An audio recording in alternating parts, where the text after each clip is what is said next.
성도 여러분 안녕하십니까? 오늘의 말씀은 누가복음 22장 39절에서 53절 말씀입니다. 오늘 말씀에서는 크게 두 가지 사건이 있습니다. 첫 번째는 예수님께서 제자들과 함께 감람산에 올라가십니다. 그리고 거기서 저희가 잘 알고 있는 내 원대로 맛이 없고 아버지의 원대로 되기를 원하나이다 라는 기도를 하나님 아버지께 드리게 됩니다. 그리고 두 번째 사건은 가롯 유다가 예수님을 배신하여 이스라엘의 종교 지도자들의 한 무리를 데려와 예수님을 체포해 가게 됩니다. 오늘 이 두 말씀 중에 일어나고 있는 일들을 통하여 저희는 예수님의 본을 받아 그리스도인으로 살아간다는 것이 무엇인지, 그리고 그러한 삶을 살았을 때 세상이 어떻게 반응하게 되는지 오늘 말씀을 통해서 알 수 있습니다. 일단 오늘 말씀 앞부분에 나오는 예수님과 제자들이 감람산에서 기도하는 내용을 살펴보도록 하겠습니다. 이때 기도하실 때 예수님께서는 본격적으로 자신이 십자가에서 무엇을 경험하게 될지를 느끼기 시작하셨습니다. 교회를 오래 다니시거나 신앙생활을 오래 하신 분들은 예수님의 십자가 복음에 대해서 너무 많이 들어온 관계로 이것이 얼마나 크고 놀랍고 중대한 일인지에 대해 조금은 감각이 둔해진 것 같습니다.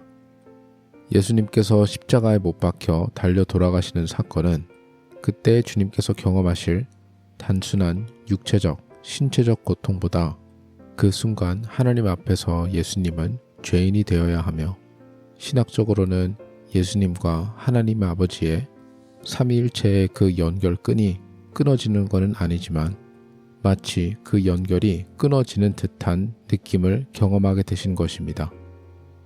영원부터 계셨던 하나님이신 예수님께서 한 번도 경험해보지 못하신 것을 처음 경험해 보시는 것입니다. 그리고 항상 완벽하기만 했던 하나님 아버지와 예수님의 관계가 예수님께서 십자가에 달려 돌아가셨던 그 순간 동안에는 마치 한 죄인이 하나님을 거역하여 죄의 결과인 죽음을 맛보게 되는 그것을 예수님께서 직접 경험하게 되신 것입니다. 그러다 보니 42절 말씀에 나와 있는 만약에 아버지께서 이 잔을 내게서 옮겨 주실 수 있으시면 제발 그렇게 해달라고 하는 예수님의 간절한 청원의 기도는 너무나도 간절했던, 죽을 것 같은 고난 가운데 하셨던 기도였습니다. 이때 예수님께서 느끼셨을 감정은 그 어떠한 인간도 알지 못할 것입니다. 하지만 그 순간에서도 예수님께서는 자신의 뜻대로 하지 마시고 아버지의 뜻대로 순종하겠다는 마음을 오늘 말씀의 기도로 표현하셨습니다. 그리고 예수님께서 순종하시겠다고 다짐하시는 이 과정이 절대 쉬운 과정이 아니었습니다. 44절 말씀에 예수님께서 힘쓰고 애써 더욱 간절히 기도하시니 땀이 마치 핏방울처럼 땅에서 떨어짐같이 되었다라고 기록되어 있습니다. 오늘 말씀 후반부에서는 가롯 유다가 한 무리와 함께 예수님을 체포하러 오게 됩니다. 가롯 유다는 입맞춤을 통해서 예수님을 배반하게 되며, 그 무리가 예수님을 체포하려고 하자 제자들 중 한 명이 칼을 가지고 대제사장의 종의 귀를 잘랐었습니다. 예수님께서는 그자의 귀를 고쳐주시면서 예수님을 잡으러 온 사람들에게 너희가 강도를 잡는 것 같이 검과 뭉치를 가지고 나왔느냐라고 말씀하십니다.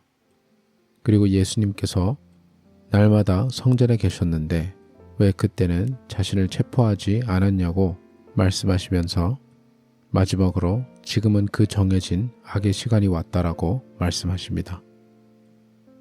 여기서 예수님을 잡으러 온 사람들은 진짜 예수님께서 어떠한 무력으로 반항할 줄로 예상을 하고 작은 군대를 보내게 되었던 것입니다. 그렇게 예수님의 오랜 사역을 봐왔으면서도 예수님의 사명과 예수님의 의도를 정확하게 파악하지 못했던 것입니다. 하지만 오늘 말씀을 보면 예수님을 잡으러 온 자들만 예수님을 이해하지 못한 것이 아닌 예수님이랑 항상 함께하고 있었던 제자들도 칼을 휘두르면까지 예수님의 의도를 이해하지 못했던 것을 볼 수 있었습니다. 예수님을 체포하러 온 사람들과 예수님의 제자들마저 예수님의 사역에 대해서 정확하게 이해하지 못했던 이유는 그들의 영적인 눈이 그만큼 어두워서 그런 부분도 있지만 동시에 예수님께서 행하셨던 사역과 당신께서 이 땅 가운데 계셨을 때에 사람들에게 보여줬던 삶의 모습이 너무나도 다르고 너무나도 강력했던 것입니다. 그러한 삶의 모습이 바로 오늘 말씀 전반부에 나오는 하나님 아버지 앞에 죽기까지 순종하는 예수님의 모습이었습니다. 하나님 앞에 완벽한 순종의 삶을 살았던 예수님의 모습을 보면 예수님을 믿는 저와 여러분은 예수님의 그러한 삶에 감사와 감격을 느끼게 됩니다. 하지만 예수님을 믿지 않는 세상 입장에서 그러한 삶을 사는 사람들을 보게 된다면 그들 입장에서는 자신들이 알고 있는 세계관, 자신들이 살아가는 가치관의 모든 것을 흔드는 것이 되어버립니다.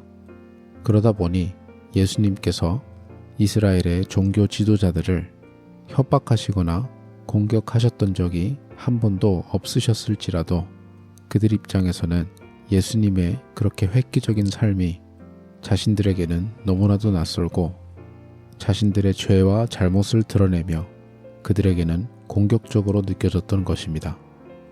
예수님을 질투하고 시기하는 마음으로 예수님을 죽이려고 했던 의도도 있었지만 예수님의 완벽함 앞에 자신들의 죄된 모습, 자신들의 불완전함, 그 모든 것들이 드러나는 것이 고통스러워 예수님을 죽여야 그들은 마음의 안정을 되찾을 수 있을 거라고 결론을 내렸을 것입니다. 이렇게 하나님 아버지 앞에 나 자신의 죽음을 각오하고서라도 온전한 순종의 삶을 살 때에는 그 결과와 파장이 특별히 예수님을 믿지 않는 사람들 앞에서는 아주 강한 반응을 보이게 됩니다.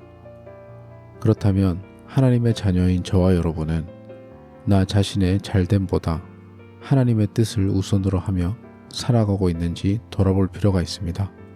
그리고 그러한 삶을 살았을 때에 우리 주변의 세상의 반응이 어떤지를 볼 수가 있습니다. 진정한 그리스도인으로서 온전히 아버지의 뜻을 우선으로 한 삶을 살게 되면 세상은 우리 주변에서 절대 가만히 있지 않을 것입니다. 우리를 억누르려고 하고 우리를 핍박하려고도 할 것입니다. 하지만 오늘 말씀에 나와 있는 것처럼 그들이 심지어 이기는 것처럼 보여도 우리가 그 가운데 여전히 순종하며 나아갈 때 하나님께서는 그 고난들을 승리로 변화시켜 주십니다.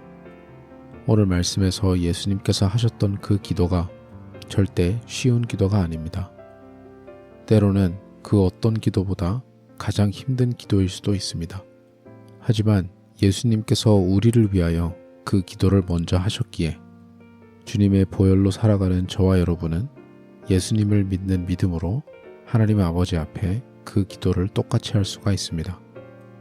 더욱더 강력한 순종으로 하나님 앞에 살아갈 때에 요동치는 세상 앞에서 두려워하지 않는 저와 여러분이 되시기를 간절히 소망합니다.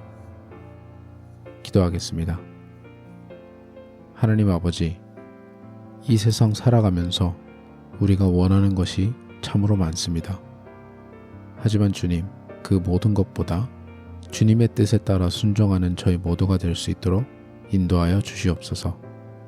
그리고 그러한 순종의 삶을 살아가면서 세상이 우리를 억누르려 하고 막으려고 할 때에 그 모든 어려움 또한 주님께서 책임져 주시리라는 믿음으로 더 순종으로 나아가는 저희 모두가 될 수 있도록 주님 인도하여 주시옵소서. 감사드리며 예수님 이름으로 기도드립니다. 아멘.